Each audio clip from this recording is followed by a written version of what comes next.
Hoje, pessoal, aconteceu uma das coisas mais graves que ninguém estava imaginando que poderia acontecer com o Bolsonaro. Ele foi ameaçado e praticamente está correndo um grave risco. Ele já até falou em live sobre isso, mas agora eu vou te trazer a matéria completa para você entender o que está acontecendo. E sem contar que parece que a educação no Brasil já foi assim, né, pro beleléu, e agora estão falando tipos de atrocidade, tanto em faculdade, tanto em escola pública, e parece que o Nicolas Ferreira fez um pedido bem drástico aí. Vamos lá que eu vou te explicar o que tá rolando na política, porque hoje só tem treta, só tem bagunça, só tem caos. Galera, não sei se vocês viram, mas o Bolsonaro foi ameaçado. Como assim? Lá na Paraíba, Bolsonaro ele foi ameaçado, tudo bem? A Polícia Civil da Paraíba prendeu nesta quinta-feira, dia 17, um homem suspeito de ameaçar de morte o ex-presidente Jair Bolsonaro durante uma visita em João Pessoa, na capital do estado. O sujeito fez ameaça pelas redes sociais, afinal, o seu intuito era ir contra o presidente. Ele afirmou em comentários o crime que iria cometer caso Bolsonaro fosse visitar, então, a cidade.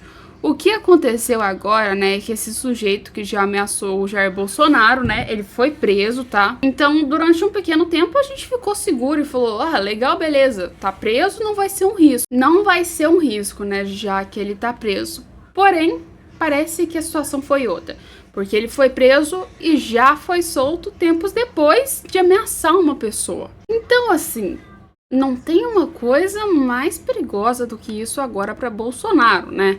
A gente já sabe que não é a primeira vez que esse tipo de tentativa acontece, inclusive até nas eleições, onde o Bolsonaro levou uma facada, mas, querendo ou não, é um risco para a vida dele, tá, gente? Mas como eu disse pra vocês, a gente tem várias coisas que estão acontecendo hoje, inclusive muita palhaçada em relação aí, né, à militância da galera do PT.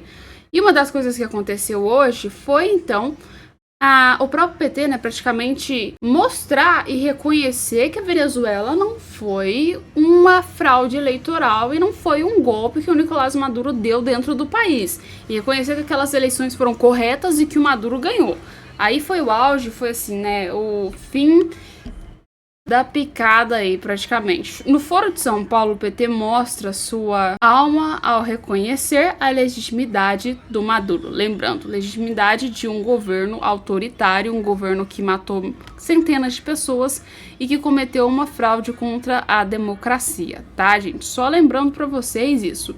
Na coluna, o PT afirmou uma resolução infante sobre o Foro de São Paulo em que reconhecia a legitimidade e vitória fraudulenta do ditador Nicolás Maduro nas eleições venezuelanas. O Foro de São Paulo, do qual o PT é um dos fundadores desde 1990, é uma congregação de partidos políticos e grupos terroristas de esquerda que fundaram, então, em 1990 para combinar as estratégias da tomada do poder nos países da América Latina. Durante muito tempo, o PT tentou negar a existência do Foro de São Paulo, dizendo que aquilo era fruto de mentes conspiradoras da direita brasileira. Durante evidências aí, né, acabou resolvendo chutar, então, o balde. Uma congregação infame só pode ser pensamento infames, mas o reconhecimento da legitimidade não fraudulenta de Nicolás Maduro, que sendo todo mundo sabe que é uma fraude eleitoral, requer então uma certa falta de discernimento. O roubo está mais do que provado com as atas eleitorais que foram entregues e a OEA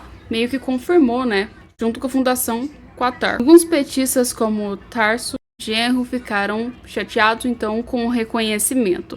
E conversa mole, porém, dizem que o gemegão do PT, praticamente resolução do Foro de São Paulo, é desconectada do que o Lula pensa. Eu duvido muito que isso seja verdade, porque a gente praticamente tem que lembrar que temos o governo Lula e o PT que praticamente é movido pelo Lula. Se o Lula fala uma coisa, o PT vai lá e faz. Literalmente isso, não tem nem o que dizer sobre esse tipo de coisa.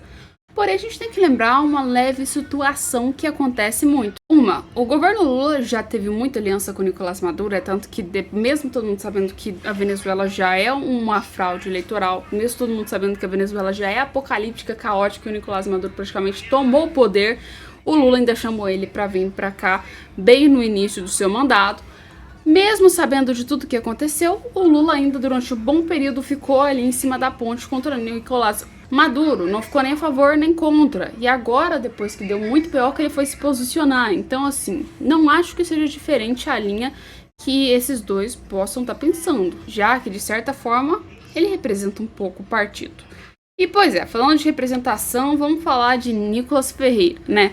O Nicolas, ele acionou a PGR após as universidades federais erotizaram a sala de aula. Não sei se vocês viram, né, esse rolê aleatório, mas chamaram uma pessoa para fazer um discurso sobre como educar com as suas partes íntimas. Foi uma coisa desnecessária, eu nunca vi isso na minha vida, porque é governo, é uma coisa usada com dinheiro público, que não tem nada a ver com faculdade, muito menos com curso. E duas, a gente tinha uma pessoa nua dentro de uma sala de aula dançando, então assim... Educação eu acho que não é. E o Nicolas acionou a PGR para ver se resolve o caso que entrou em caos sobre isso. E ultimamente o que mais tem, né, é praticamente esses caos com faculdades e escolas públicas. E na minha visão, o Nicolas Ferreira tá certíssimo. Tem que entrar mesmo porque tá chegando num nível de atrocidade extremamente desnecessário. O presidente da Comissão de Educação da Câmara, o deputado Nicolas Ferreira, acionou a Procuradoria-Geral da República para investigar, então, a performance erótica realizada durante um encontro de gêneros do grupo de pesquisas epistemológicas da Antropologia e Etnopologia e Política, na Universidade Federal do Maranhão. Ainda não sabemos se havia menores de idade presentes no local, disse então o Nicolas.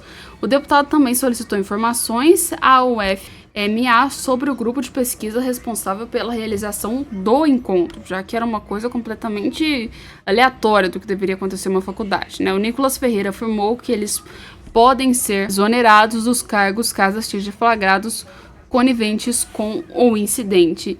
Diante desses fatos, solicitei informações dos professores responsáveis do grupo de pesquisa que realizou o encontro. Se as apurações demonstrarem ciência e leniência quanto aos fatos, solicitarei exoneração de todos, alertou. E quando eu falo pra vocês que a situação tá drástica, eu tô falando, por exemplo, disso aqui também. Não sei se vocês viram essa matéria, mas pra mim foi o auge.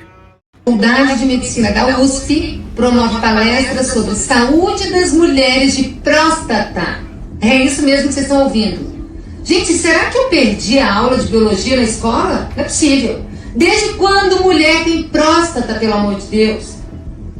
Gente, o pior, isso vai ser uma palestra? E dentro de uma universidade? Ah não, pessoal. Olha, eu nem posso dizer aqui as palavras que eu gostaria de verdade. Gente, querem contaminar as mentes das pessoas. E pior ainda, eles querem moldar o futuro da nossa sociedade de uma forma, assim, extremamente errada, conturbada. Olha, querem falar de palestrante? Pois bem, deveriam discutir temas como família, valores, fé, ou, por exemplo, a causa dos autistas, que eu tanto defendo aqui, que é uma causa tão nobre, que é o meu propósito de vida. Gente, as nossas universidades públicas, sob a influência do governo do PT, estão completamente desvirtuadas e perdidas. É um verdadeiro atentado ao bom senso.